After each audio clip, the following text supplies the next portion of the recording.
I was born 1921 in Riley, New Mexico, which is a ghost town today, but I grew up in Socorro. Then from there I joined the Army in 1943.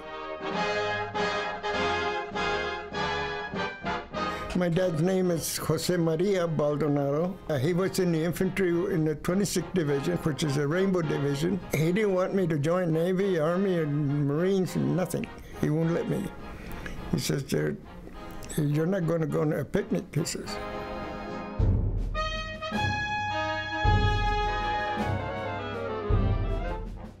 August. That's when the draft got me.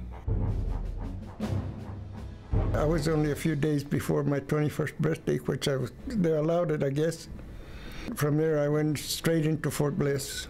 I went to Yakima, Washington for artillery practice. And then from there, I went to Fort Sill, Oklahoma for artillery also. And then from there, Camp Beale as a cadre man, as I went in as a sergeant. They said that I could become if I wanted to, I could have gone into officers training school because of mathematics that I knew and all that. But I didn't want it. So I became a sergeant, and that was it. That's the way I stayed until we got out. And we left on July the 5th of 43, I think it was. Yeah, 43. We arrived in Liverpool 5 days later. And then from Liverpool, they'd send us to Wales. And we stayed there 6 weeks. And then we embarked on a ship to go across on my birthday, which is August the 27th. We went across the English Channel, and we landed in Utah Beach. We just went up on top of the hill, and then they started shooting, and I don't know who. We figured it was the enemy. So we ducked back again, and we waited until they said, "Let's go," and then we started on our mission.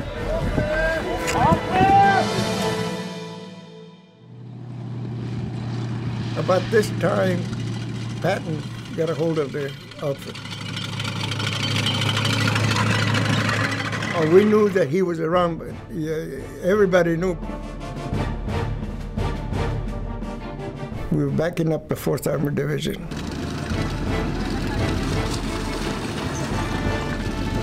And Patton was the one that was in charge of this whole thing.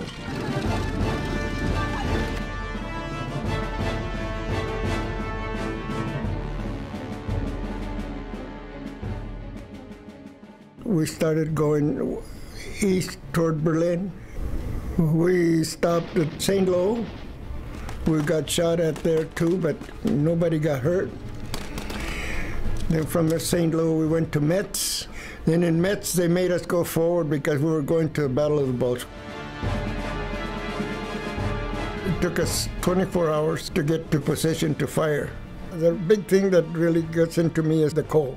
We're all trying to take care of each other or ourselves, and we're digging foxhole for protection.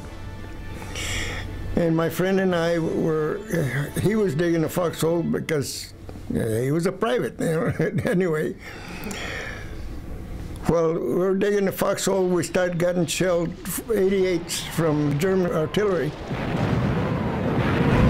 And you could hear them when they got off, and you could hear them coming in, And one round fell inside the foxhole, but it did not explode. And we ran. And we never dug another foxhole again. What for? So as we were running, there was a guy, I don't know where he came from, but he was running and he lost his helmet. He put his helmet on, and when the shell hit, a piece of shrapnel went in between him and the helmet, and it came out in the back and killed him. I don't know who he was because everybody's for himself when the shells are coming in. From there, 2 or 3 hours later, we came back to reconnoiter, see what had happened. Nobody got killed except that man, and we don't know where he came from. From there we went to position closer to Bastogne.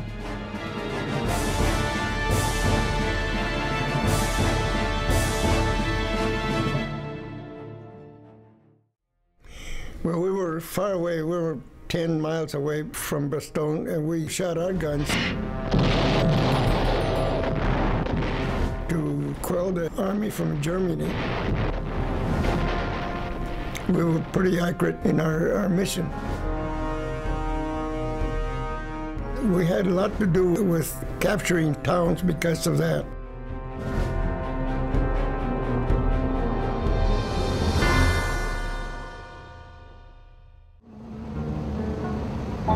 If I didn't care more than words can say. I used to write to my father in Spanish. If he said it in Spanish, my mother could understand it too.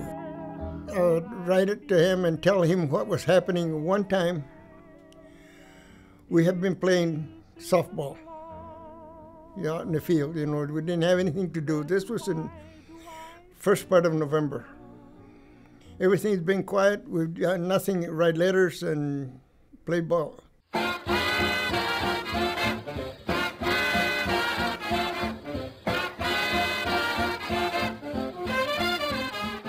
I said, maybe after the election something will happen. Well, the election was on the 5th of November. On the 6th of November, like, they lit up firecrackers all over the horizon.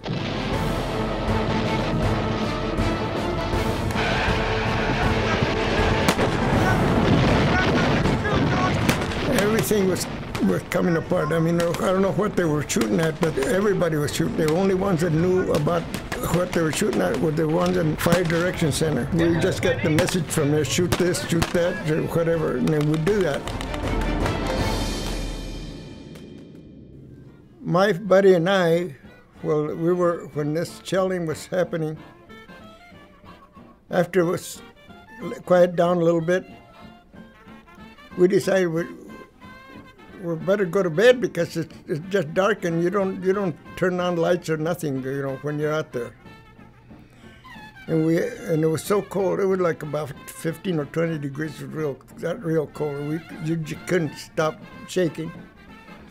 So he and I found some plastic bags, but we couldn't seal them. So we went into the water with the plastic bags because the water is only 32 degrees. Which keeps you warm, keeps us warm, see. And everybody was saying that we were crazy. Yeah, we were crazy, but we were not cold that night. They assigned one of the guns to go forward for harassment fire, and I was selected. So I took my crew. We went and set up 5 miles north of infantry. So while we were there, we set up camp. We had our tent and our duffel bags and everything just ready to take a nap. And my buddy was firing the gun. We had a big explosion. We didn't know what it was. We thought the Germans were firing back at us. Come to find out that the gun had exploded at the breech. It denuded Dennis, my buddy. I found him without any clothes on except for his shoes and belt. And I was really, I feel sorry now. I didn't know it was going to affect me that way. And so we picked him up and put him on the side, and then the medics came and picked him up and took him back wherever they take him. And they told me that I just stick around with your outfit and we'll get you another gun, which they did. We went with our gun and we went north again. 4th Armored Division was spearheading and we couldn't keep up with it. They assembled us up and we decided that was it, but the cities like Aachen and Echternach were rubble. They were destroyed. They had been destroyed by us. When we crossed the Siegfried line, we would hit the cones of concrete with point blank with our guns. so that the tanks could go over. It was cold. I mean, it was cold, cold, cold. 15 degrees is, I don't care where it is, it's cold. Some of the guys got frostbite on their feet. At one time, we were sitting there, we're not firing or anything, and a column of infantrymen was marching by, going to the front line. So I went over to the kitchen, and I told the cook, I said, give me a pot of coffee and some cups. So I went over and I gave coffee to the infantrymen that were going, you know, young, I mean, 17, young. I'm 23, I'm an old man. And these guys were young. Anyway, I gave them coffee. I didn't have any sugar, I didn't have anything, just coffee. But they were glad, because it was cold anyway. I remember now. Next day we went up forward from our positions because they said there were ammunition laying around. And one of the kids that I gave coffee to had been killed there. He didn't even shave yet. He never fired his rifle. Never did anything. He got killed. I was lucky. I was never wounded. I never got hurt. Some guy upstairs was taking care of me so I could come over here. When the war was over, we were in Paris. I was in Paris. Of course, I celebrated like with everybody else, you know. They told us to be at a certain place at a certain time, and then they'll let us know when we were going to leave. Finally, on December 45, they said, you're going to Marseille, and you're going to go from there to home. This was on the 19th of December, we left Marseille. And we didn't get home until the 31st of December.